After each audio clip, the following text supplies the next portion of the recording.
Bro, so I was just sitting here, right? And I started like getting deep in my feelings, and I started thinking like, I gotta shake this feeling, so how am I gonna do it? And so I thought about situations I was in when I was using, and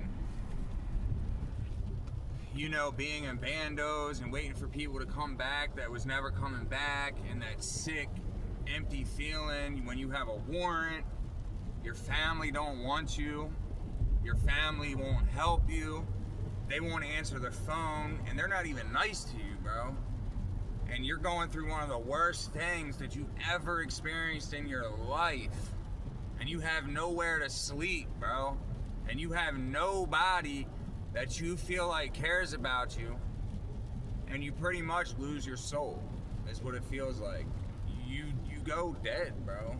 You lose all feelings. I can remember standing in the alley on Cole in West Baltimore. It was called the Blue and Whites, and I was just so empty and dead inside. I had been up for days, and I remember just standing in that alley, just staring off and zoned out, and people trying to talk to me, and it was just like shadows passing by. I was just dead inside. I went through so much pain out there in them streets, and sometimes I forget that. And if you've been out there, you know what I'm talking about. That feeling that's so sick that you could throw up on yourself. You know, where you just literally, I told my mom, I said, every breath I breathe is torture for me. Every time I take a breath in, bro, it hurt my chest with anxiety.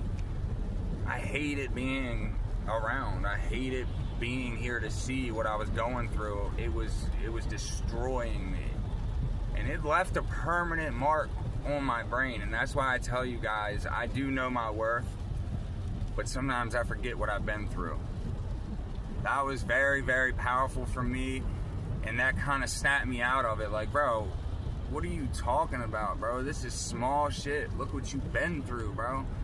I felt way worse than this, you know, and I'm not talking about the situation, you know, with my wife. I'm talking about, you know, my child and stuff like that. That's what's really getting to me. But, you know, I've been through tremendous things, and I've come out of it, and I'm gonna come out of this. I know I am. I'm strong enough. I was built for it. I was conditioned for it.